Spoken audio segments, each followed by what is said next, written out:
My name is Margaret Thompson, but everyone in Maplewood calls me Maggie. At 72, I've spent the last 43 years of my life shaping young minds as an elementary school principal, and even now, 3 years into retirement, children still wave at me from school buses, and their parents stop to chat about how I helped their little ones through difficult times. I thought I knew everything about family loyalty and unconditional love. I was wrong. Before we jump back in, tell us where you're tuning in from, and if this story touches you, make sure you're subscribed, because tomorrow I've saved something extra special for you. This Christmas taught me that sometimes the people closest to you can be the ones who hurt you the most, and that discovering the truth about those you love can either destroy you or set you free. What happened when I showed up at my son's house after he told me Christmas was canceled will haunt me forever, but it also gave me the strength to reclaim my life in ways I never imagined possible. The December morning air cut through my wool coat like a knife as I made my way down Elm Street for my daily walk. At 6:30 sharp, just like every morning for the past 15 years, I stepped out of my modest colonial home and began the routine that had become as natural as breathing. The street lights still glowed against the pre-dawn darkness, casting long shadows across the snow-covered sidewalks of Maplewood, Connecticut. My breath formed small clouds in the frigid air as I passed the familiar landmarks that had defined my life in this small New England town. There was Henderson's hardware store, where old Mr. Henderson always saved the best Christmas decorations for the school's annual pageant. The Maplewood Diner, where I'd treated countless stressed teachers to coffee during parent-teacher conference weeks. The small public library where I'd spent countless Saturday mornings reading to children during story time, even after I retired. This morning felt different though. Heavy. The weight of yesterday's phone call from my son David still pressed against my chest like a physical ache. Christmas is canceled this year, Mom. Sarah's mother fell and broke her hip. We're flying to Phoenix tomorrow to help out. I'm sorry, but there's just no way we can do our usual celebration. His words had been delivered with such casual finality, as if he were discussing a change in weekend plans, rather than dismantling a tradition that had anchored our family for decades. For 45 years, since the day David was born, Christmas at the Thompson house had been sacred. Even during the difficult years after his father passed away when David was in high school, even when money was tight and I was working double shifts to keep us afloat, Christmas had remained our constant.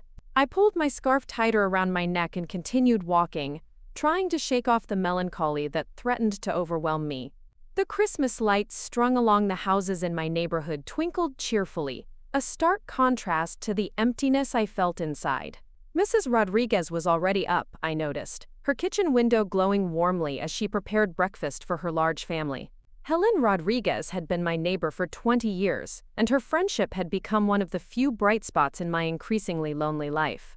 As I turned the corner onto Main Street, I nearly collided with Bob Mitchell, who was unlocking the door to the police station. Bob had been Maplewood's police chief for the past 8 years, and before that he'd been one of my students back when I was still teaching 4th grade. Seeing him always brought back memories of a shy boy who struggled with reading until we discovered he had dyslexia. "Morning, Mrs. Thompson," he called out, his breath visible in the cold air. "You're out early even for you. Everything all right?" I forced a smile, not wanting to burden him with my family troubles. "Just needed some fresh air, Bob. How's Linda doing?" His wife Linda had been battling pneumonia for the past month. "Much better, thanks for asking. Should be back on her feet by Christmas."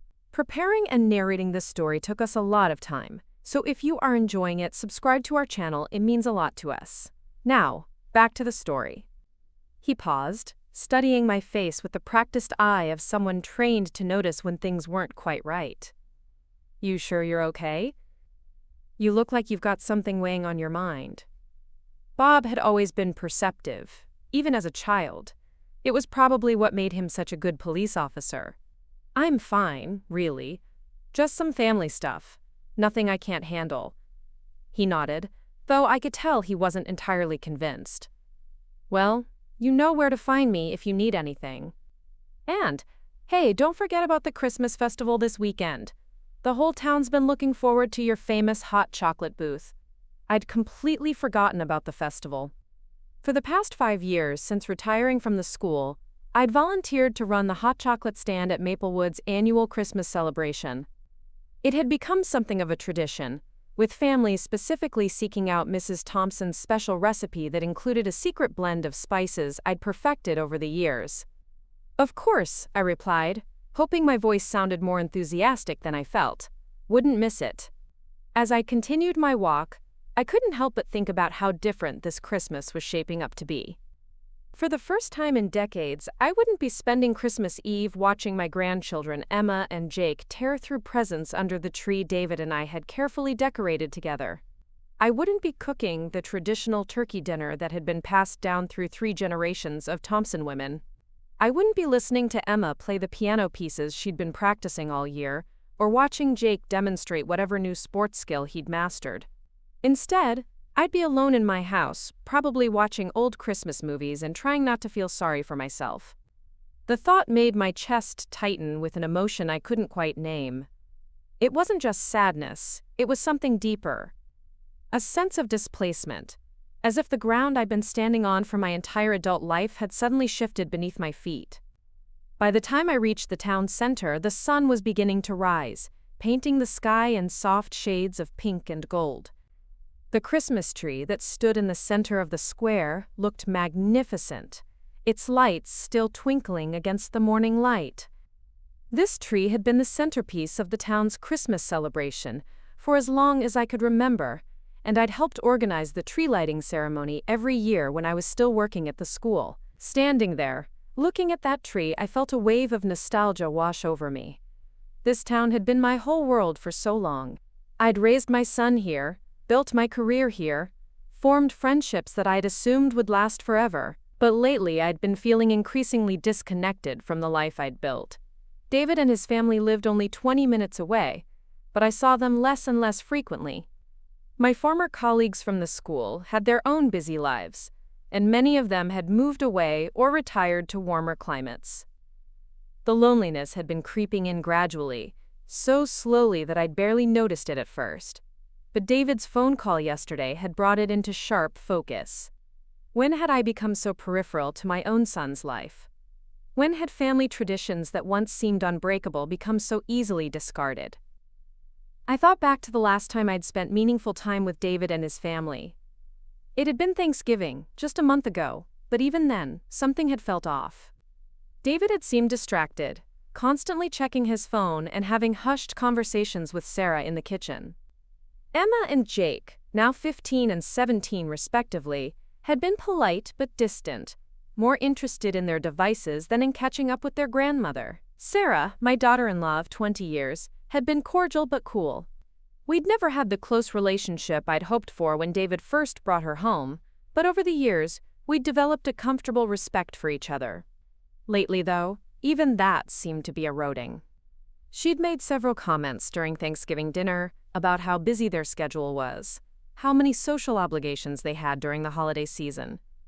At the time, I'd assumed she was just making conversation, but now I wondered if she'd been laying the groundwork for excluding me from their Christmas plans. The walk back home took me past the elementary school where I'd spent most of my career.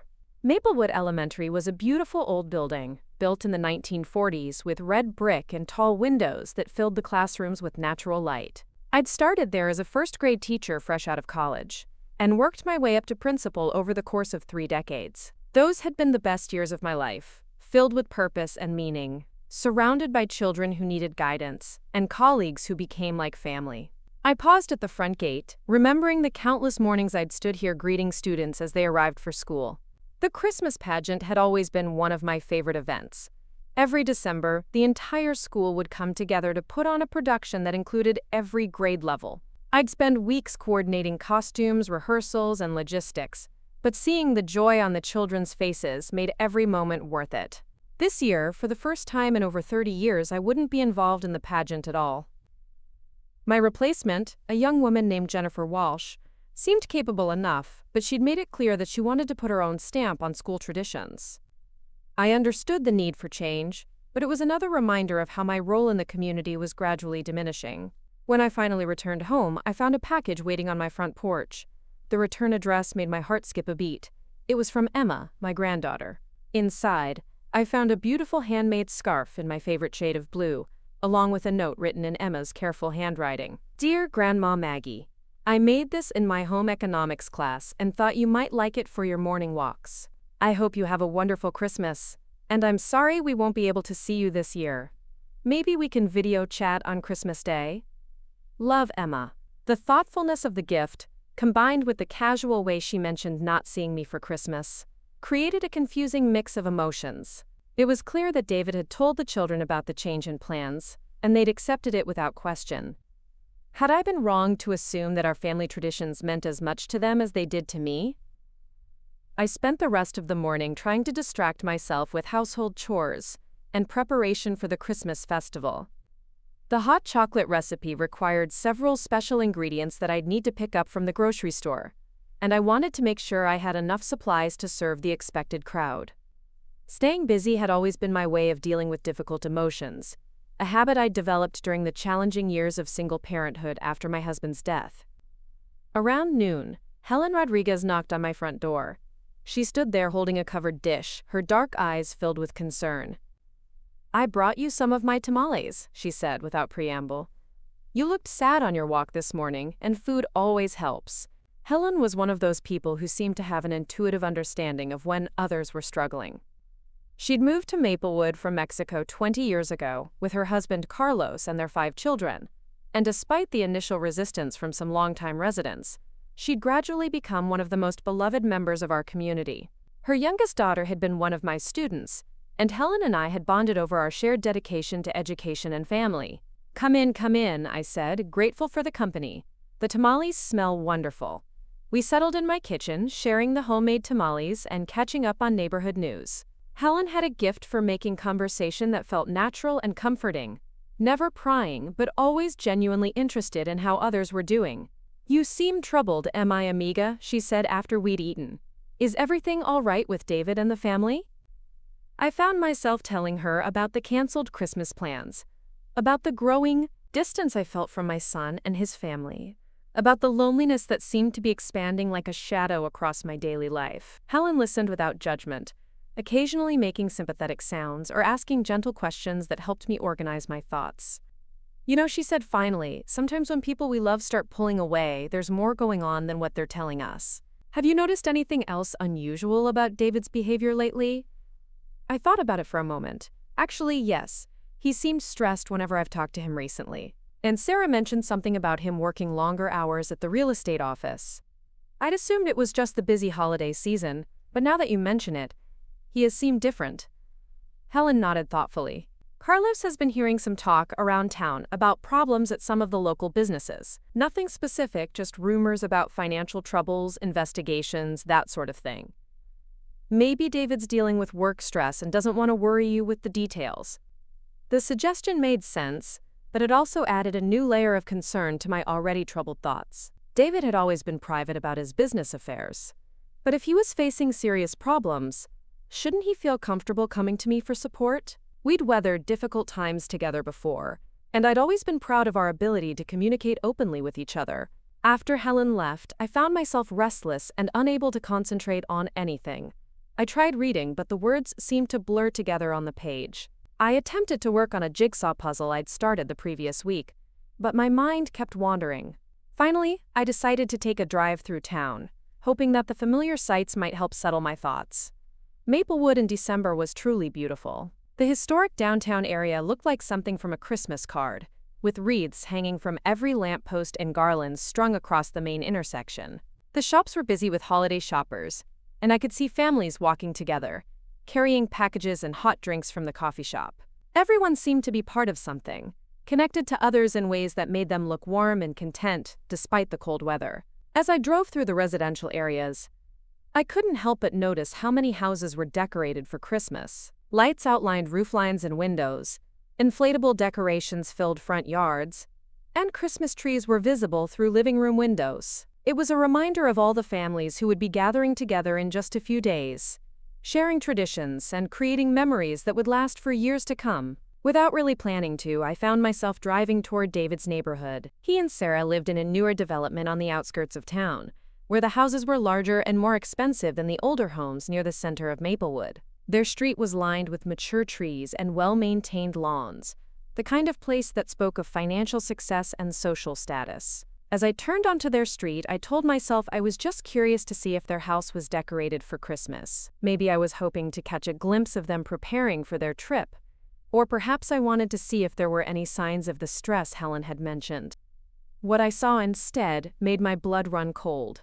David and Sarah's house was fully decorated for Christmas, with lights strung along the roofline and a large wreath hanging on the front door. But more shocking was the number of cars parked in their driveway and along the street. I recognized several of them: Sarah's sister's SUV, David's business partner's sedan, and what looked like cars belonging to other family members and friends. Through the large front window, I could see people moving around inside the house. The Christmas tree was clearly visible, surrounded by wrapped presents, and I caught glimpses of children running through the rooms.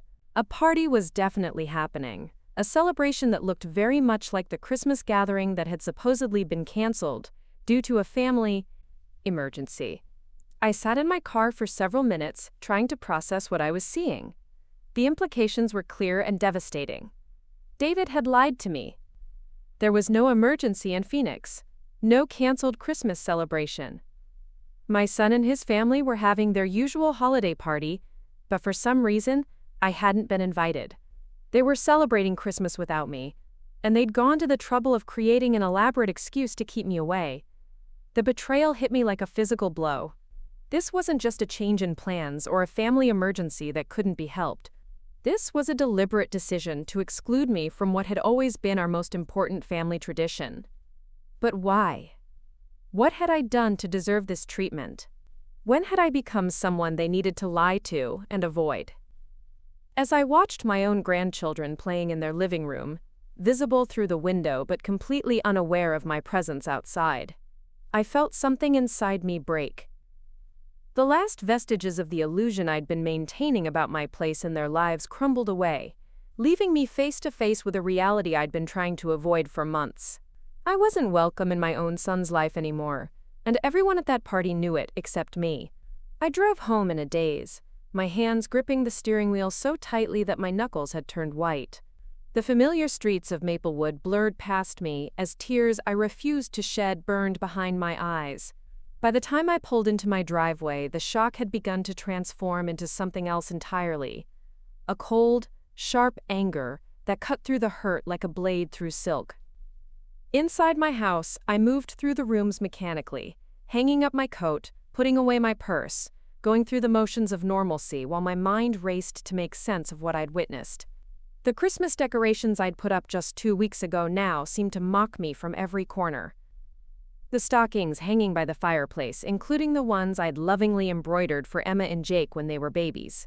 The photo albums spread across the coffee table, filled with decades of Christmas memories that apparently meant nothing to the people I'd created them with. I found myself standing in front of the mantelpiece, staring at the collection of family photographs that had accumulated over the years. There was David as a toddler, sitting on Santa's lap with a look of pure wonder on his face. David at 8, proudly displaying the bicycle he'd found under the tree Christmas morning. David at 18, home from his first semester of college, looking sophisticated but still eager to maintain our family traditions. David and Sarah's wedding photo, where I stood beaming beside them, so proud and hopeful about the family we were building together. When had everything changed? I tried to pinpoint the moment when my relationship with David had begun to shift, but the transformation had been so gradual that it was impossible to identify a single turning point. Maybe it had started when Emma and Jake became teenagers and our Christmas celebrations began to feel more obligatory than joyful. Maybe it was when Sarah's career took off and she started hosting elaborate dinner parties for David's business associates, events where I always felt like an awkward afterthought. Or maybe it was simply the natural progression of a family growing apart, the inevitable result of people changing and developing different priorities over time. But even as I tried to rationalize what was happening, I couldn't escape the fundamental cruelty of what David had done. Lying to me about a family emergency was bad enough, but creating such an elaborate deception showed a level of callousness that I'd never expected from my own son. This wasn't a momentary lapse in judgment or a failure to communicate. This was a deliberate, planned exclusion that required coordination and cooperation from multiple family members. The phone rang, jolting me out of my dark thoughts. For a moment, I hoped it might be David calling to explain, to apologize, to somehow make sense of what I'd discovered. Instead, I heard Helen Rodriguez's concerned voice on the other end of the line. "Maggie, are you all right? I saw you drive by earlier and you looked upset. Is everything okay with your family situation?" Helen's genuine concern was almost more than I could bear. Here was someone who'd known me for 20 years, who cared enough to check on me when she sensed something was wrong, while my own son couldn't be bothered to include me in his Christmas celebration. I found myself telling her everything, the words pouring out in a rush of pain and confusion. "Ay, Dios mío," Helen breathed when I finished describing what I'd seen at David's house. "I can't believe he would do such a thing. There has to be some explanation, some misunderstanding." I wanted to believe her, but the evidence was too clear to deny. "There's no misunderstanding, Helen. He lied to me. They're all there celebrating Christmas together, and they specifically excluded me. I just don't understand why." Helen was quiet for a long moment, and I could almost hear her thinking. "You know," she said finally, "Carlos mentioned something last week about seeing David at the bank during his lunch break having what looked like a very serious conversation with the manager. And my neighbor Mrs. Patterson works at the courthouse, and she said there's been some unusual activity lately involving real estate transactions and investigations. Maybe this has nothing to do with you personally, and everything to do with problems David doesn't want you to know about." The suggestion that David might be dealing with legal or financial troubles hadn't occurred to me, but it made a certain amount of sense. If he was facing serious business problems, he might feel ashamed or embarrassed to let me know. But even if that were true, it didn't excuse the elaborate deception or the hurtful way he'd chosen to handle the situation.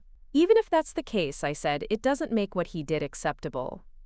If he's in trouble, I should be supporting him, not being lied to and excluded. That's what families do for each other." "You're absolutely right," Helen agreed. "No matter what else is going on, the way he's treated you is wrong. But maybe there's more to this story than you know yet. Have you considered talking to Bob Mitchell? If there really are legal issues involved, he might be able to give you some insight into what's happening." The idea of involving Bob felt like a betrayal of my son. But Helen's suggestion planted a seed of curiosity that I couldn't ignore. If David was indeed facing serious legal troubles, it would explain his recent behavior, his stress, and possibly even his decision to exclude me from family gatherings. But it would also mean that my son was in real danger, facing consequences that could destroy the life he'd built for himself and his family. After hanging up with Helen, I spent the evening researching everything I could find about David's real estate business online. Morrison & Associates had been successful for years, specializing in commercial property development and investment. David had started as a junior associate right out of college, and had worked his way up to partner status through what appeared to be legitimate hard work and business acumen. But as I dug deeper into recent news articles and public records, I began to find troubling information. There had been several complaints filed with the State Real Estate Commission over the past year, alleging improper handling of client funds and failure to disclose material information about properties. A local newspaper had published an investigative piece about questionable development projects that had received city approvals despite community opposition. Most concerning of all, I found references to a federal investigation into potential money laundering and fraud involving several real estate firms in our region. The pieces were beginning to form a picture that made my stomach turn. If David was involved in illegal activities, it would explain so much about his recent behavior. The stress, the secrecy, the distance from family members who might ask uncomfortable questions. But it also raised the terrifying possibility that my son could be facing criminal charges that would destroy everything he'd worked for. I barely slept that night, my mind churning with questions and possibilities that all led to dark places. By morning, I had made a decision that felt both necessary and terrifying. I was going to talk to Bob Mitchell and find out what he knew about the investigations Helen had mentioned. If my son was in trouble, I needed to understand the scope of the problem before I could figure out how to help him. Bob was in his office when I arrived at the police station the next morning, and his expression grew serious the moment he saw me. "Mrs. Thompson," he said, gesturing for me to take a seat. "This is a surprise. What can I do for you?" I'd rehearsed this conversation in my head during the sleepless hours of the night, But sitting across from Bob in his official capacity made everything feel suddenly real and frightening. "Bob," I began carefully, "I need to ask you about something, and I hope you can be honest with me, even if the answer is difficult to hear. Are there any ongoing investigations involving my son's business?" Bob's expression didn't change, but I saw something flicker in his eyes that confirmed my worst fears. "Mrs. Thompson," he said slowly, "you know I can't discuss ongoing investigations, especially when they involve someone you're related to. But I can tell you that if you're concerned about David's activities, those concerns might not be unfounded." The careful way he phrased his response told me everything I needed to know. David was indeed under investigation, and the situation was serious enough that Bob felt he couldn't even acknowledge it directly. My hands began to shake as the full implications hit me. My son, the little boy I'd raised to understand right from wrong, the young man I'd been so proud of as he built his career and his family, was apparently involved in criminal activities serious enough to warrant federal attention. "Is he in immediate danger of arrest?" I asked, my voice barely above a whisper. Bob leaned forward, his expression softening with sympathy. "I can't give you specifics, but I will say this. If someone you care about is involved in questionable business practices, the best thing they could do is get legal representation and consider cooperating with investigators. The longer these things drag out, the worse the eventual consequences tend to be." I thanked Bob and left the police station feeling like I was walking through a nightmare. Everything I thought I knew about my son's life was apparently built on lies and illegal activities.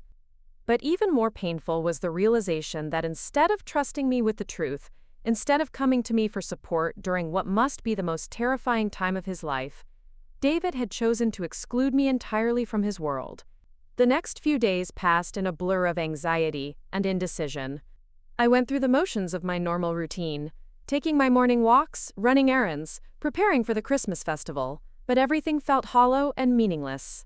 I kept thinking about David's children, my grandchildren, and how their lives would be affected if their father was arrested and charged with federal crimes. I thought about Sarah, who might genuinely have no idea what her husband had been doing, facing the collapse of everything she thought she could count on. But most of all, I thought about the Christmas celebration I'd witnessed through their window, the deliberate exclusion that had been designed to keep me from knowing the truth about their situation. The more I considered it, the more I realized that this wasn't just about protecting me from bad news. This was about maintaining a facade, keeping up appearances, making sure that no one who might ask difficult questions got too close to their carefully constructed deception. On Thursday evening, 3 days before Christmas, I made a decision that felt both terrifying and inevitable. I was going to David's house, not to spy or to confront him publicly, but to have an honest conversation about what was happening and to offer whatever support I could provide. Despite everything he'd done to exclude me, he was still my son, and if he was facing serious legal troubles, he was going to need all the help he could get. I spent Friday morning preparing carefully for what I knew would be a difficult conversation. I put on my best dress, the navy blue one, with the pearl buttons that David had always said made me look elegant. I styled my hair more carefully than usual, and applied makeup with the same attention to detail I'd used for important school board meetings during my career. If I was going to confront my son about his lies and his legal troubles, I wanted to look like someone who commanded respect and couldn't be easily dismissed or patronized. The drive to David's house felt both endless and far too short. Part of me hoped I would lose my nerve and turn around before I got there, while another part of me was eager to finally have the conversation that should have happened weeks ago. As I turned onto his street, I saw that several of the same cars from the other night were still parked in his driveway. Apparently, the extended family gathering was continuing, which meant I would probably be walking into a room full of people who all knew I'd been deliberately excluded. I parked across the street and sat in my car for several minutes, gathering my courage and trying to anticipate how David might react to my unexpected appearance. Would he be angry that I'd discovered his deception? Would he try to maintain the lie about the family emergency in Phoenix? Or would he finally be honest with me about whatever troubles he was facing? As I walked up the front steps to his house, I could hear voices and laughter coming from inside. Through the window, I saw the same scene I'd witnessed earlier in the week. Family members gathered around the Christmas tree, children playing with new toys, adults chatting over drinks and appetizers. It looked warm and festive and completely normal, which made the fact that I'd been excluded from it even more surreal. I rang the doorbell and waited, my heart pounding so hard I was sure everyone inside would be able to hear it. After what felt like an eternity, the door opened, and I found myself face to face with Sarah. Her expression went through a rapid series of changes: surprise, confusion, and something that looked almost like fear. "Maggie," she said, her voice high and strained. "What are you doing here? I thought you knew we were in Phoenix dealing with my mother's emergency." Even now, faced with clear evidence that her story was false, Sarah was still trying to maintain the deception. I could hear the voices of my grandchildren in the background, along with adult conversations that included people I recognized as David's business associates and Sarah's extended family. Everyone was here except the one person who should have been included from the beginning. I looked Sarah directly in the eyes and said quietly, "We both know that's not true. I know about the party, I know you've been celebrating Christmas without me, and I think I know why. I need to talk to David. Now." Sarah's face went pale, and for a moment I thought she might try to close the door in my face. Instead, she stepped back and called over her shoulder, "David, your mother is here." The conversation in the living room stopped abruptly, and I heard footsteps approaching the front door. When David appeared beside his wife, his expression was a mixture of guilt and resignation that confirmed everything I'd suspected. He looked older than I remembered, with lines around his eyes that spoke of stress and sleepless nights. This was not the confident, successful businessman I'd been seeing for the past few years. This was a man carrying a terrible burden. "Mom," he said, his voice carefully controlled. "This is unexpected. I thought we explained about the situation in Phoenix. The fact that he was still trying to maintain the lie, even now, was almost more than I could bear. But I forced myself to remain calm and focused. "David," I said evenly, "there is no situation in Phoenix. I can see your entire family celebrating Christmas in your living room. Now, are you going to invite me in so we can have an honest conversation? Or are you going to continue lying to me on your front doorstep?" For a long moment, nobody moved. Then David stepped aside and gestured for me to enter his house. As I walked through the front door for what I suspected might be the last time, I saw the faces of family members and friends who all suddenly looked uncomfortable and guilty. They knew what had been done to me, and they'd all been complicit in the deception. The Christmas I'd been excluded from was about to become the confrontation that would change everything between my son and me forever. The silence that followed my entrance into David's house was deafening. I stood in the foyer, still wearing my coat, while nearly 24 family members and friends stared at me with expressions ranging from embarrassment to outright hostility. The Christmas tree in the corner twinkled cheerfully, its lights reflecting off the carefully wrapped presents scattered beneath it. The smell of roasted turkey and cinnamon filled the air, creating a stark contrast to the tension that had suddenly gripped the room. Emma and Jake, my grandchildren, were the first to break the awkward silence. "Grandma Maggie," Emma exclaimed, jumping up from where she'd been sitting on the floor, playing with what looked like a new tablet. "We thought you were sick and couldn't come to Christmas this year." Out of the mouths of babes. My granddaughter's innocent words revealed just how elaborate the deception had been. Not only had David and Sarah lied to me about their plans, but they'd also lied to their own children about why I wasn't included in the celebration. They'd told Emma and Jake that I was ill, rather than admit they'd deliberately excluded me from their family gathering. I looked down at Emma's sweet face, so full of genuine concern and confusion, and felt my heart break a little more. These children had been taught to believe their grandmother was too sick to spend Christmas with them, when in reality, their parents had simply decided she wasn't welcome anymore. The cruelty of it took my breath away. "I'm not sick, sweetheart," I said gently, kneeling down to give Emma a hug while trying to keep my voice steady. "I'm perfectly healthy." There seems to have been some confusion about the holiday plans. David stepped forward quickly, his face flushed with what I hoped was shame but might have been anger. "Mom, maybe we should talk privately. This isn't really the time or place for this kind of discussion." I stood up slowly, looking around the room at all the faces I recognized. Sarah's sister Michelle and her husband Tom, who I'd known for 15 years. David's business partner Frank Morrison, and his wife Janet, people I'd considered friends. Sarah's parents, who had flown in from Florida for the celebration that supposedly wasn't happening. Every single person in this room had known about the lie, had participated in the elaborate charade designed to keep me away from my own family's Christmas. "Actually, David," I said, my voice carrying the authority I'd developed during decades of handling difficult situations as a school principal, "this is exactly the time and place for this discussion. Everyone here was apparently informed about your Christmas celebration, except me. Everyone here knows about the lie you told me about a family emergency in Phoenix. So everyone here can be part of the conversation about why you felt it necessary to exclude your own mother from your holiday gathering."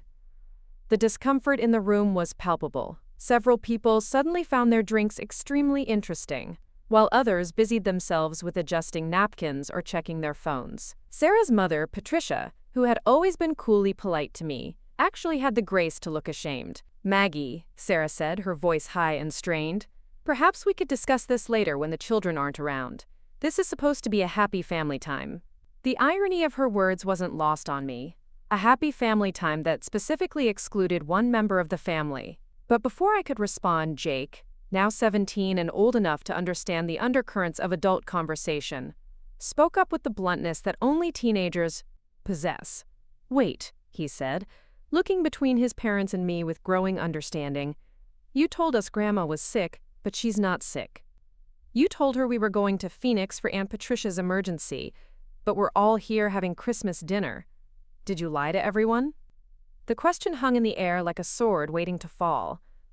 I watched David's face cycle through several expressions before settling on what looked like resigned defeat. Sarah, meanwhile, appeared to be fighting back tears, though whether they were tears of guilt or frustration, I couldn't tell. "It's complicated, buddy," David said to his son, but his explanation sounded weak even to his own ears. "No, it's not complicated," I said firmly. "It's very simple, actually. Your parents decided they didn't want me at their Christmas celebration, so they lied to me about their plans, and lied to you about why I wasn't here. What's complicated is understanding why they felt the need to be so dishonest about it." The accusation struck home, and I saw David's jaw tighten with anger. "Now you're being dramatic, Mom. We just thought it would be easier this way. Less stressful for everyone involved." "Easier for whom?" I asked, genuinely curious about his reasoning. "Easier for you to exclude me without having to explain why? Easier for you to avoid whatever difficult conversation you've been dreading? Because I can assure you, David, this conversation would have been much easier if you'd been honest with me from the beginning." Frank Morrison, David's business partner, cleared his throat awkwardly. "Maybe Janet and I should head home," he said, starting to rise from his chair. "This seems like a family matter." "Actually, Frank," I said, turning to face him directly, "I think you should stay. Because I suspect this isn't just a family matter, is it? I think there are business issues involved here, legal problems that my son has been trying to hide from me. Am I right?" The look that passed between Frank and David confirmed my suspicions. These two men, who had built their real estate business together over the past decade, were clearly dealing with something serious enough to affect their personal relationships and family dynamics. Frank's face went pale, and he sat back down heavily, as if his legs had suddenly given out. David's face had gone from flushed to ashen in the span of a few seconds. "Mom," he said quietly, "this really isn't the time or place for this conversation. Then when is the time, David?" I asked, my voice rising with frustration that had been building for weeks. "When you're arrested? When federal agents show up at your door? When your children find out from the news that their father is under investigation for fraud and money laundering?" The gasps that echoed around the room told me that most of the people present had no idea about the legal troubles that were apparently looming over David's business. Sarah's face went completely white, and she sank into the nearest chair as if her legs would no longer support her. Sarah's parents looked shocked, while Emma and Jake stared at their father with wide, frightened eyes. "You knew," Sarah whispered, staring at her husband with growing horror. "You knew about an investigation, and you didn't tell me?" The family gathering that had been so carefully orchestrated to exclude me was now unraveling in spectacular fashion.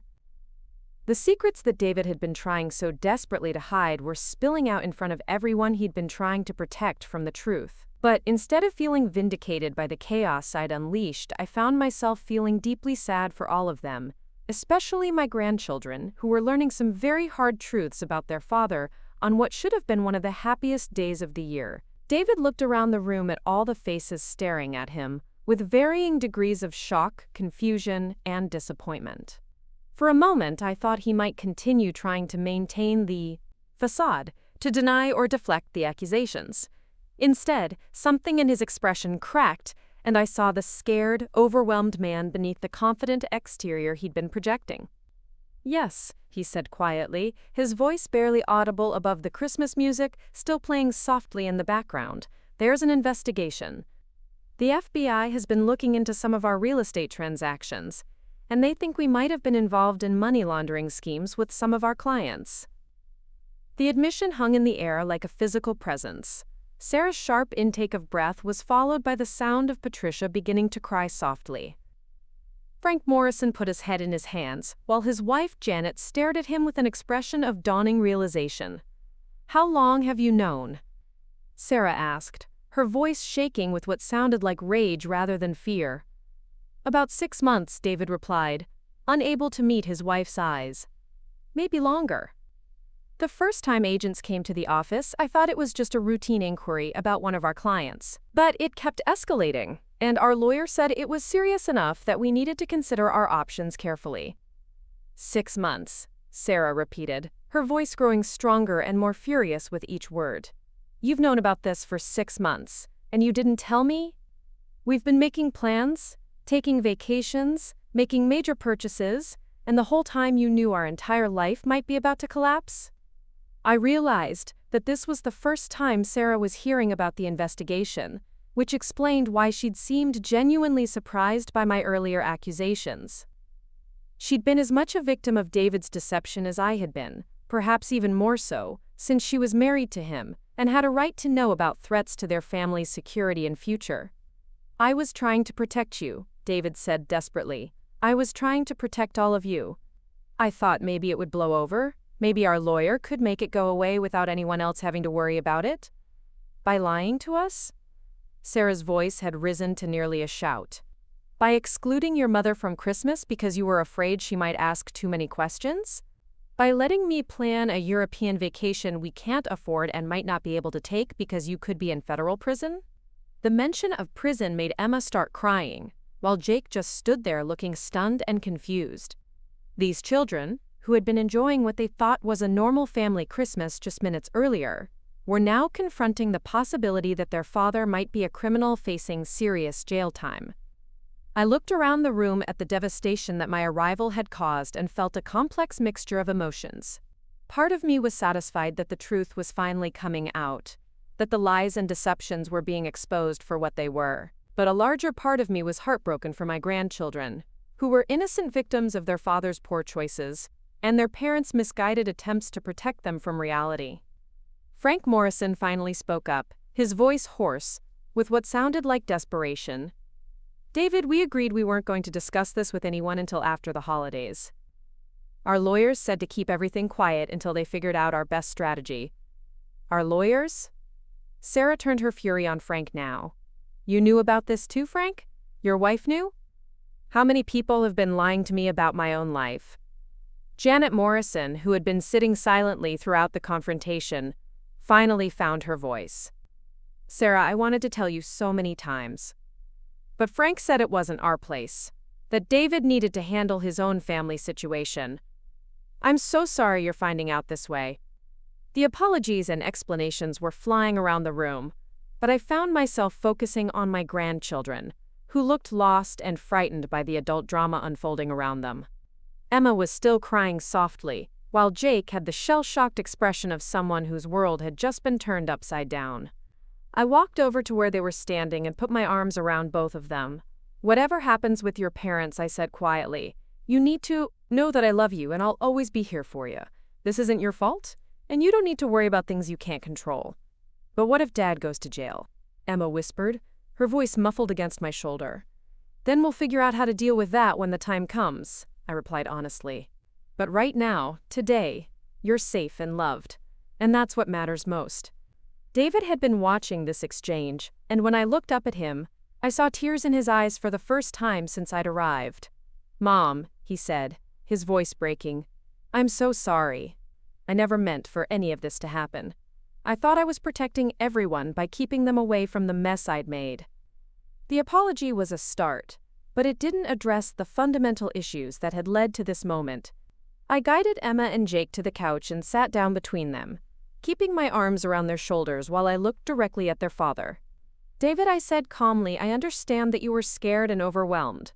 I can even understand why you might have thought lying was the easier option in the short term.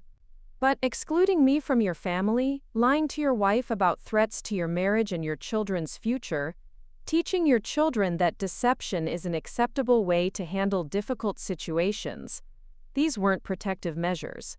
These were selfish choices that have hurt everyone you claim to love." The truth of my words seemed to hit him like a physical blow. He sank into a chair across from us, looking older and more defeated than I'd ever seen him. "You're right," he said quietly.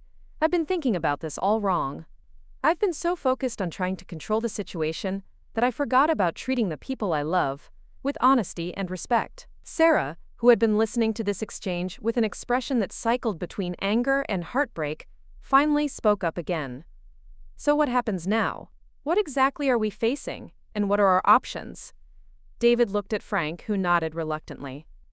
"Our lawyers think the government is building a case for conspiracy and money laundering charges. If they decide to prosecute, we could be looking at anywhere from 5 to 20 years, depending on how much cooperation we provide and how much evidence they have." The stark reality of those numbers seemed to suck all the air out of the room.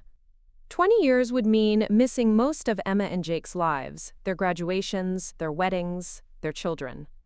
It would mean the complete destruction of the family that David had been trying so desperately to protect through his lies and exclusions. "Have you considered cooperating with the investigation?" I asked, drawing on knowledge I'd gained from my research and my conversation with Bob Mitchell. Sometimes helping the government build cases against the real criminals can result in reduced sentences or immunity deals. Frank and David exchanged another look, and I could see that this was something they'd already discussed extensively. "The problem," Frank said carefully, "is that cooperating would mean admitting to crimes we're not sure we actually committed. Some of our clients may have been involved in illegal activities, but we might not have known about it at the time." "But you suspect now that some of your transactions were designed to hide illegal money," I said. "Otherwise, there wouldn't be an investigation in the first place." David nodded miserably. "Looking back, there were definitely red flags we should have paid attention to. Clients who wanted to pay in cash, properties that sold for significantly more or less than market value, transactions that seemed unnecessarily complicated. We told ourselves we were just providing good customer service, but deep down, I think we both knew something wasn't right." The admission was perhaps the most honest thing David had said since I'd arrived. It was also the moment when I realized that my son wasn't just a victim of circumstances beyond his control. He had made conscious choices to ignore warning signs and prioritize profits over ethics, and those choices had led to consequences that would affect his entire family for years to come. But even knowing that, he was still my son, and Emma and Jake were still my grandchildren. Whatever David had done wrong, whatever legal troubles he was facing, his family was going to need support and guidance through the difficult times ahead. The question was whether David would finally be willing to accept help and advice, or whether his pride and fear would continue to drive him toward making bad decisions. The Christmas celebration that had been designed to exclude me had become the moment when everything hidden was finally brought into the light. But instead of feeling victorious about exposing the truth, I found myself wondering if there was still time to help my son make better choices, or if the damage he'd done to his life and his family was already beyond repair. As I sat there holding my grandchildren while their world fell apart around them, I realized that this confrontation was just the beginning. The real work of dealing with the consequences of David's choices and rebuilding the trust that had been shattered by months of lies and deception was still ahead of all of us. The aftermath of the confrontation stretched into the evening hours. One by one, the guests began making their excuses and leaving, their Christmas celebration effectively destroyed by the revelations that had exploded across David's living room like shrapnel from a bomb. The cheerful holiday atmosphere had been replaced by hushed conversations, worried glances, and the kind of awkward politeness that emerges when people don't know how to respond to a family crisis unfolding before their eyes. I remained on the couch with Emma and Jake, who had stopped crying but still looked shell-shocked by everything they'd learned about their father. Sarah had retreated to the kitchen, ostensibly to deal with the dinner that no one seemed interested in eating anymore, but I suspected she needed space to process the magnitude of what David had hidden from her. David himself sat in his chair looking like a man who had aged 10 years in the span of an hour, staring at his hands as if they held answers to questions he didn't know how to ask. Frank and Janet Morrison were among the last to leave, and their departure was marked by a conversation that confirmed my worst fears about the scope of the legal troubles facing David's business. Frank pulled David aside for what appeared to be an urgent discussion near the front door, their voices low but their body language suggesting disagreement about something fundamental. I couldn't hear most of what they were saying, but I caught fragments that made my blood run cold. Phrases like damage control and cutting our losses and every man for himself suggested that the partnership that had built Morrison and Associates was fracturing under the pressure of the federal investigation. Frank appeared to be advocating for some kind of strategy that David was reluctant to accept, and their conversation ended with Frank shaking his head in frustration before he and Janet left without saying goodbye to anyone else. After the last guest had departed, the four of us sat in the sudden quiet of the house, surrounded by the remnants of what should have been a joyous Christmas celebration. The Christmas tree still twinkled cheerfully, its lights reflecting off abandoned wine glasses and plates of half-eaten food. The irony wasn't lost on me that I was finally spending Christmas with my family, but under circumstances that none of us would have chosen. Emma was the first to break the silence. "Dad," she said in a small voice, "are you really going to prison?" David looked at his daughter with an expression of such profound sadness that I felt my heart ache for him despite everything he'd done. "I don't know, sweetheart," he said honestly. "I hope not, but I made some mistakes in my business and now I have to face the consequences for those mistakes." "What kind of mistakes?" Jake asked, his 17-year-old directness cutting through any attempt at sugarcoating the situation. David glanced at me, and I saw something in his expression that suggested he was finally ready to be completely honest, not just with his children, but with himself. "Some of the people I did business with weren't honest about where their money came from," he said slowly. "And instead of asking the questions I should have asked, I chose to look the other way, because the deals were profitable. That was wrong, and it might have been illegal." The simple honesty of his explanation was more powerful than any elaborate justification could have been. He wasn't trying to minimize his responsibility or blame others for his choices. He was acknowledging that he had prioritized profit over ethics, and that this decision had consequences that extended far beyond his own life. Sarah returned from the kitchen at that moment, carrying a tray with coffee and hot chocolate that she set down on the coffee table with deliberate care. Her movements were controlled, almost mechanical, as if she was holding herself together through sheer force of will. When she finally looked at David, her expression was unreadable. "I need to understand exactly what we're facing," she said, her voice steady but cold. "Not the sanitized version you might give the children, but the complete truth about our legal situation, our financial situation, and what our options are going forward."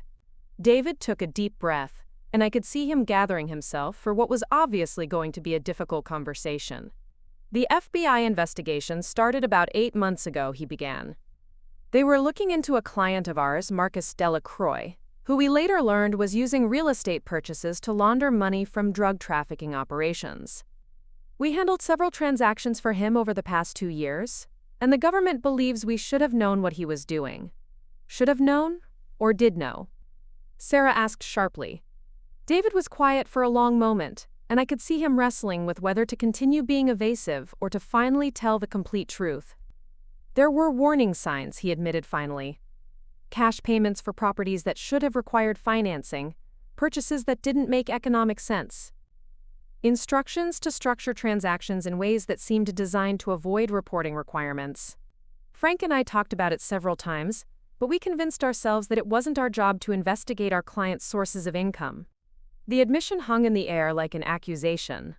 Even Emma and Jake, despite their youth, seemed to understand that their father was describing a situation where he had made conscious choices to ignore obvious signs of illegal activity. The disappointment on their faces was almost harder to watch than their earlier fear had been. "How much money are we talking about?" Sarah asked, her voice barely above a whisper. "The transactions we handled for Delacroix totaled about $4 million over 2 years, David replied. Our commission on those deals was roughly $200,000. But the government's theory is that our entire business benefited from the relationship, so they could potentially seek forfeiture of assets worth much more than that. The numbers were staggering. I had known that David's real estate business was successful, but I hadn't realized the scale of the transactions he was handling or the potential legal exposure he was facing. $200,000 in commissions from questionable deals was a substantial amount of money, especially when multiplied by whatever other similar relationships they might have had. "What about our house?" Sarah asked. "Our savings? The kids' college funds?" David's expression grew even more pained. "Everything could potentially be subject to forfeiture if the government decides to pursue criminal charges," he said. "Our lawyer is trying to negotiate some kind of protection for assets that can be proven to come from legitimate sources, but it's complicated when the business accounts have been mixing legal and illegal proceeds for years." The reality of what David was describing was devastating. Not only was he facing potential prison time, but his family could lose everything they had worked for over the past 20 years. Emma and Jake could find themselves unable to afford college, while Sarah would be left trying to rebuild her life from nothing, all because of David's decisions to look the other way when profitable clients engaged in illegal activities. I found myself thinking about my own role in this situation. As David's mother, I had raised him to understand right from wrong, to value honesty and integrity over financial gain. Where had I failed in his upbringing that he had been able to rationalize participating in money laundering schemes? Or was this simply a case of an adult making bad choices despite being taught better values? But even as I questioned my own parenting, I recognized that David was facing a crisis that required immediate action rather than long-term analysis. The federal investigation was apparently moving forward regardless of family dynamics or personal regrets, and if he was going to have any chance of minimizing the damage to himself and his family, he needed to make some very difficult decisions very quickly. "David," I said carefully, "what exactly is your lawyer advising you to do?" He looked at me with surprise, as if he'd forgotten I was still there. "Dr. Patterson says we have 3 basic options," he replied. "We can fight the charges and hope the government can't prove their case beyond a reasonable doubt. We can try to negotiate a plea bargain that would involve admitting guilt in exchange for a reduced sentence. Or we can cooperate with the investigation by providing information about our clients and other real estate professionals who might be involved in similar schemes." Each option carried significant risks and potential benefits. Fighting the charges would preserve David's presumption of innocence but could result in much harsher penalties if he lost at trial. A plea bargain would guarantee a conviction but might limit his prison time and protect some family assets. Cooperation could result in the most lenient treatment, but would require David to essentially become an informant against people who might retaliate against him or his family. "What does Frank want to do?" Sarah asked. "Frank wants to fight," David said, with obvious reluctance. "He thinks the government's case is weak, and that we can beat the charges if we stick together and don't give them any admissions they can use against us. But Dr. Patterson thinks Frank is being naive about the strength of the evidence they have." The disagreement between David and his business partner added another layer of complexity to an already difficult situation. If Frank was determined to fight the charges while David was considering cooperation, their interests were no longer aligned, and David might need to choose between loyalty to his partner and protection for his family. "Have you seen the evidence the government claims to have?" I asked, drawing on knowledge I'd gained from my conversation with Bob Mitchell and my research into federal criminal investigations. "Some of it," David replied. "They have financial records, recorded phone conversations, and testimony from other people who've been arrested in connection with the same investigation. Dr. Patterson says it's substantial, but not necessarily definitive if we can raise reasonable doubt about our intent." The mention of recorded phone conversations was particularly concerning. If the government had David or Frank on tape discussing questionable transactions or acknowledging suspicious circumstances, their legal position would be much weaker than if the case relied purely on financial records and circumstantial evidence. Do you remember any conversations where you or Frank might have acknowledged that you suspected client activities were illegal? I asked. David's face went pale, which answered my question before he spoke. There were a few times when we talked about whether we should ask more questions about certain clients, he admitted. And once, when Frank was worried about a particularly large cash transaction, he said something about not wanting to know where the money came from, because then we'd have to do something about it. That single statement, if captured on a recording, could be devastating to their defense. It would demonstrate not only that they had suspected illegal activity, but that they had made a conscious decision to avoid learning more because such knowledge would have required them to take action they preferred to avoid. Sarah had been listening to this exchange with growing horror. "So you knew," she said, her voice rising again. "You knew you were probably helping criminals. And you decided to take their money anyway because it was easier than asking questions that might hurt your profits." "I wasn't trying to hurt anyone," David protested weakly. "I thought we were just providing professional services to clients who needed real estate transactions handled discreetly." I told myself that lots of wealthy people prefer privacy in their business dealings. The rationalization sounded hollow even to David himself. He had clearly spent months trying to convince himself that he could participate in suspicious transactions without bearing moral or legal responsibility for the broader criminal enterprise he was facilitating.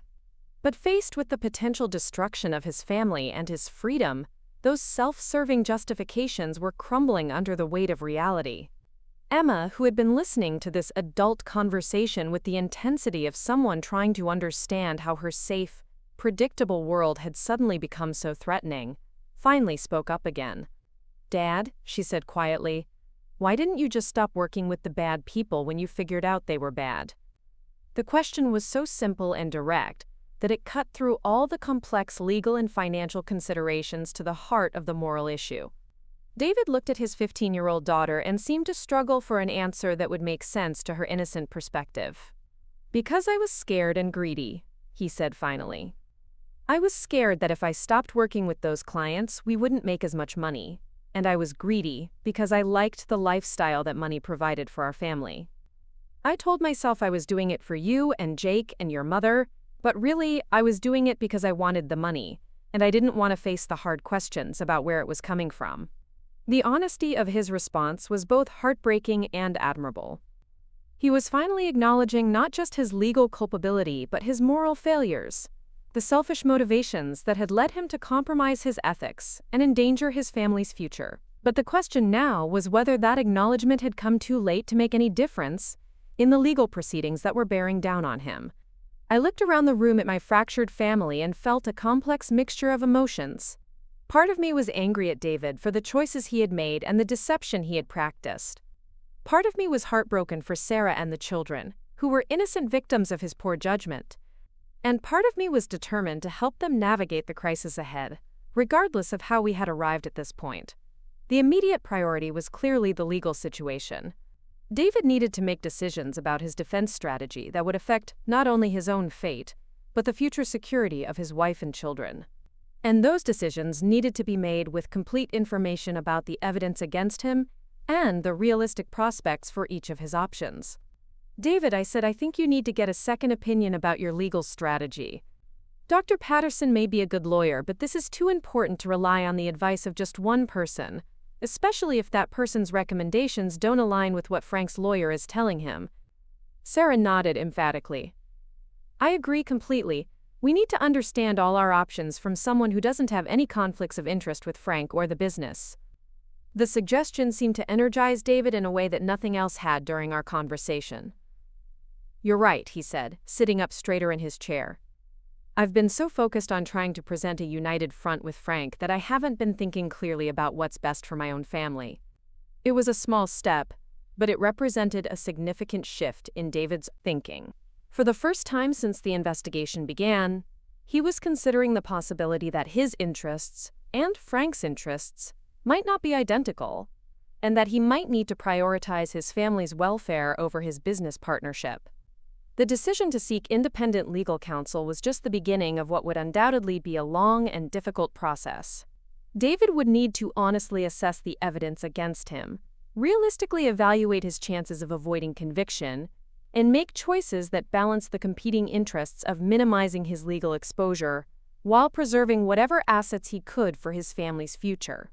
But as I sat there in the ruins of what should have been a joyous Christmas celebration, I felt something I hadn't experienced in months: hope that my family might be able to find a way through this crisis together. The lies and deceptions that had driven us apart were finally out in the open, and while the truth was painful and frightening, it also created the possibility for honest communication and mutual support that had been missing for far too long. The road ahead would be difficult, and there were no guarantees about how the legal proceedings would resolve. But for the first time since David had called to cancel Christmas, I felt like I was finally part of my family again, not as someone to be protected from difficult truths, but as someone whose wisdom and support might be valuable in the challenges that lay ahead. 6 months later, I stood in the visitor area of the Federal Correctional Facility in Danbury, waiting for David to appear behind the reinforced glass partition. The spring sunshine streaming through the high windows felt almost mocking in this sterile environment, but I came here every Tuesday without fail, just as I had promised him I would during those difficult weeks following his arrest in February. The second opinion we'd sought about David's legal strategy had confirmed our worst fears.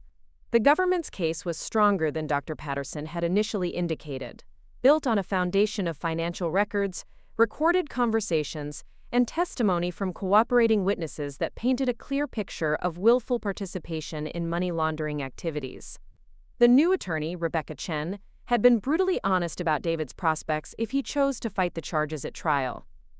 "Your son is looking at 15 to 20 years if he's convicted," she'd told us during our consultation. "The evidence suggests he knew exactly what he was doing, and the government has multiple witnesses who will testify that he and his partner discussed the suspicious nature of their client's activities. His only realistic option is cooperation, but even that comes with significant risks." The decision to cooperate had torn David's business partnership apart completely. Frank Morrison had chosen to fight the charges, maintaining his innocence and accusing David of betraying their friendship when he agreed to provide information to federal investigators. The dissolution of Morrison and Associates had been acrimonious and public, covered extensively by local media as a cautionary tale about the dangers of greed and willful blindness in professional relationships. But David's cooperation had achieved its intended purpose. In exchange for his testimony against Marcus Delacroix and several other money laundering clients, he'd received a sentence of 3 years in federal prison, with the possibility of early release for good behavior. More importantly, the cooperation agreement had protected most of the family's legitimate assets, allowing Sarah to keep their house and ensuring that Emma and Jake could still afford to attend college. The transformation in our family dynamics over those 6 months had been remarkable and painful in equal measure. Sarah had initially struggled with anger and betrayal, not just toward David but toward herself, for failing to recognize the warning signs that seemed so obvious in retrospect. She'd started seeing a therapist to help process the trauma of having her entire life upended by her husband's criminal activities, and slowly began rebuilding her sense of identity as something separate from her role as David's wife. Emma and Jake had handled the crisis with a resilience that both surprised and impressed me. Emma threw herself into her studies with renewed determination, as if academic achievement could somehow restore stability to her disrupted world. Jake channeled his anger and confusion into athletics, spending hours at the gym and on the basketball court working through emotions he couldn't yet articulate.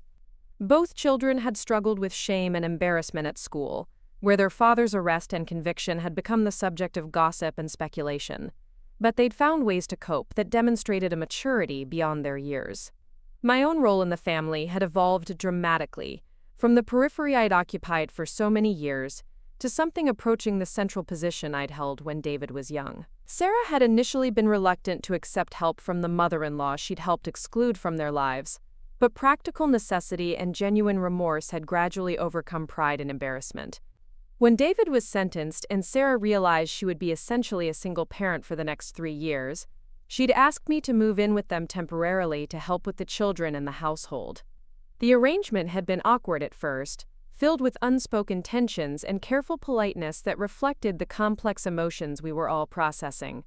But gradually we'd found our rhythm as a reconstituted family unit built around mutual support, rather than the superficial harmony that had characterized our previous relationships. Sarah and I had developed a real friendship based on shared concerns for the children and a mutual commitment to moving forward constructively rather than dwelling on past mistakes and resentments. The financial pressures had been significant, but manageable. David's legal fees had consumed most of their savings, and Sarah's salary from the clinic wasn't sufficient to cover all their expenses on her own. I'd contributed what I could from my pension and retirement savings, not as a loan or an obligation, but as an investment in my grandchildren's future and a way to finally be genuinely useful to the family that had excluded me for so long. The community response to David's conviction had been mixed, but generally more supportive than we'd expected. Some people had clearly distanced themselves from our family, unwilling to associate with the relatives of a convicted felon. But others, particularly those who had known me through my years in education, had rallied around us with offers of practical help and emotional support. Helen Rodriguez had been particularly wonderful, organizing meal deliveries during the most difficult weeks and helping to shield the children from some of the worst gossip and speculation. Bob Mitchell had also been invaluable, not just as a law enforcement officer who understood the legal system, but as someone who genuinely cared about our family's welfare. He'd helped us navigate the practical challenges of having a family member in federal prison, from understanding visitation procedures to connecting us with support groups for families of incarcerated individuals. His friendship had deepened during this crisis in ways that surprised both of us, and I'd begun to think that perhaps there might be room in my life for companionship that I'd never seriously considered before. When David finally appeared on the other side of the glass partition, I was struck by how much he'd changed during his months in prison. He looked healthier in some ways, having lost the stress weight that had accumulated during the investigation, and his complexion had improved from spending time outdoors in the facility's recreation areas. But there was something different in his eyes, a combination of sadness and acceptance that reflected the profound ways this experience had altered his understanding of himself and his place in the world. "Hi, Mom," he said, picking up the phone on his side of the partition. "How are Sarah and the kids doing?" This was always his first question, and I always answered it honestly. "They're doing well," I said. "Sarah got a promotion at the clinic, and she's starting to talk about maybe going back to school for nursing. Emma made the honor roll again, and Jake's team made it to the state basketball playoffs." David smiled, the first genuine expression of happiness I'd seen from him in months. "That's great news about Sarah. She always wanted to be a nurse, but she gave up that dream when we got married, and she felt pressure to support my business ambitions instead." The acknowledgement of how his choices had affected Sarah's life trajectory was part of a broader pattern of self-reflection that had emerged during his incarceration. David had used his time in prison to think seriously about the values and priorities that had led him astray, and he'd begun making what appeared to be genuine efforts to understand the impact of his actions on everyone who had trusted and depended on him. "I've been thinking a lot about what you said that night at Christmas," he continued. "About how I'd been selfish and dishonest, not just about the business stuff, but about the way I treated you and excluded you from our family. I want you to know that I understand now how wrong that was, and I'm grateful that you've been there for Sarah and the kids, despite everything I put you through." The apology was more complete and thoughtful than anything he'd offered during the chaotic weeks following his arrest. It demonstrated not just acknowledgement of his legal crimes, but recognition of the deeper moral failures that had preceded and enabled those criminal acts. He was finally taking responsibility not just for breaking the law, but for breaking the bonds of trust and respect that should have characterized his relationships with the people he loved. "I accept your apology, David," I said. "But what's more important is what you plan to do differently when you get out. How are you going to rebuild trust with your family and make sure you never find yourself in this situation again?" David was quiet for a moment, considering the question with the seriousness it deserved. "I've been working with a counselor here who specializes in white-collar criminals," he said. "We've been talking about the thought patterns and rationalization strategies that allowed me to convince myself that what I was doing wasn't really wrong. I think I need to continue that work when I get out, and I need to find a way to make a living that doesn't put me in situations where I'm tempted to compromise my ethics for financial gain. The plan he outlined was both realistic and ambitious. He wanted to work for a nonprofit organization focused on financial literacy and fraud prevention, using his experience and education to help people avoid the mistakes he'd made. He'd already begun corresponding with several organizations about potential employment opportunities, and he'd started taking online courses in nonprofit management and community outreach to prepare himself for a career change. "What about rebuilding your relationship with Sarah and the children?" I asked. "That's going to require more than just career changes and therapy sessions." David nodded, his expression growing more serious. "I know I can't expect them to just forgive me and pretend this never happened. I destroyed their trust in fundamental ways, and I'm going to have to earn it back through consistent actions over a long period of time. I'm hoping they'll give me the chance to prove that I've learned from this experience, but I understand if they need time and space to figure out what kind of relationship they want to have with me going forward." The maturity and humility in his response gave me hope that this ordeal might ultimately lead to genuine positive changes in his character and his relationships. The David who had excluded me from Christmas dinner to hide his criminal activities had been driven by pride, fear, and selfishness. The David sitting across from me now seemed to understand that rebuilding his life would require different values and different choices. As our visiting time drew to a close, David reached into his pocket and pulled out a folded piece of paper. "I wrote something for you," he said, sliding it through the slot at the bottom of the partition. "I wanted to try to express some thoughts that are hard to say out loud." I unfolded the paper and read his handwritten note. It was a letter thanking me not just for supporting his family during his incarceration, but for being the kind of mother who had taught him right from wrong, even when he'd chosen to ignore those lessons. He wrote about his regrets, not just for the crimes he'd committed, but for the years he'd wasted maintaining distance from someone whose wisdom and love he'd needed more than he'd realized. The letter concluded with a promise that he would spend the rest of his life trying to be the kind of son, husband, and father that we all deserved, someone who prioritized integrity and family relationships over financial success and social status. It wasn't a guarantee that he would succeed in making these changes, but it was evidence that he finally understood what needed to change and why. When I returned home that evening, I found Sarah in the kitchen preparing dinner, while Emma and Jake worked on homework at the dining room table. This scene, which had become our new normal over the past few months, felt both familiar and miraculous. 6 months earlier, I had been excluded from their lives, relegated to the role of an outsider who couldn't be trusted with important family information. Now I was an integral part of their daily routines, someone they relied on for practical support and emotional stability. "How was your visit with Dad?" Emma asked, looking up from her math homework. "He's doing well," I replied honestly. "He's been thinking a lot about what he wants to do when he gets out, and he's working hard to understand how his choices affected all of us." Jake, who had initially struggled more than his sister with anger toward his father, had gradually begun asking questions about David's progress and future plans. "Does he still seem like Dad, or is he different now?" he asked. It was a perceptive question that got to the heart of what we were all wondering. "He's still your father," I said carefully. "But he's also changed in important ways. He understands now that the choices he made were wrong, not just legally but morally, and he's committed to making different choices in the future." Sarah joined the conversation from where she was standing at the stove.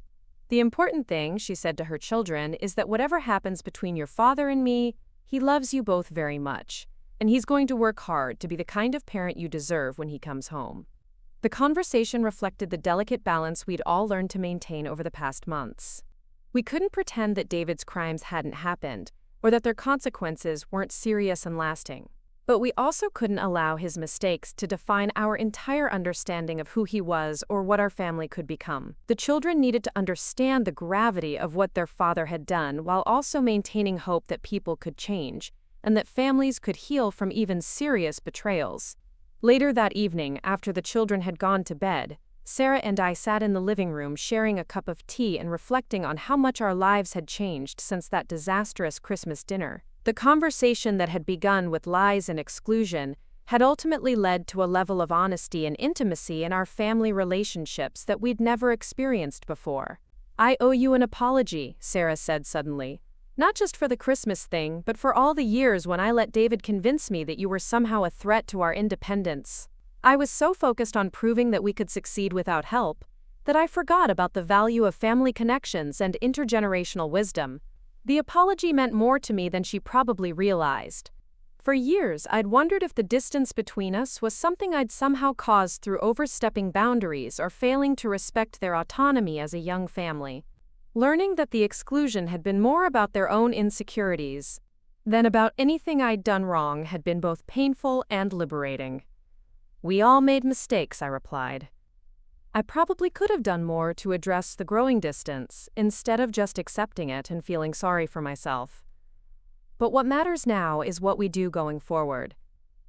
What we were doing going forward was building something new and better from the ruins of what had come before. Sarah was pursuing educational and career goals she'd abandoned years earlier, empowered by the knowledge that she could depend on my support with the children and household responsibilities.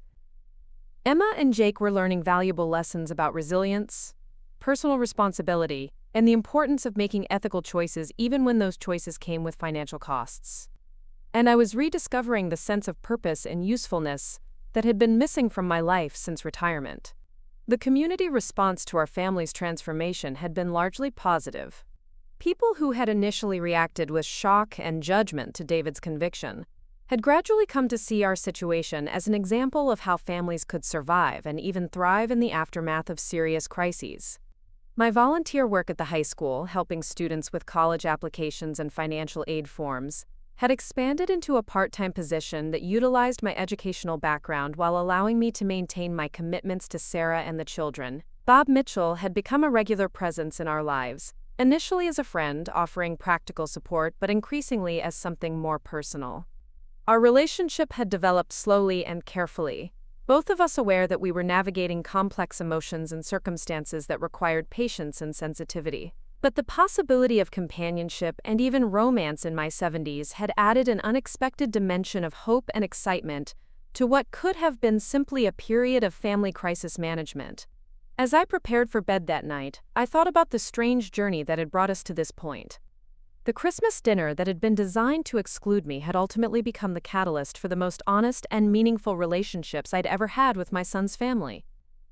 The lies and deceptions that had driven us apart had been replaced by a commitment to truth-telling that was sometimes difficult but always respectful of everyone's dignity and intelligence. David still had 2.5 years left on his sentence, and there were no guarantees about what his reintegration into our family would look like when that time was served. But the foundation we were building now, based on mutual support, honest communication, and shared commitment to ethical living, felt strong enough to withstand whatever challenges lay ahead.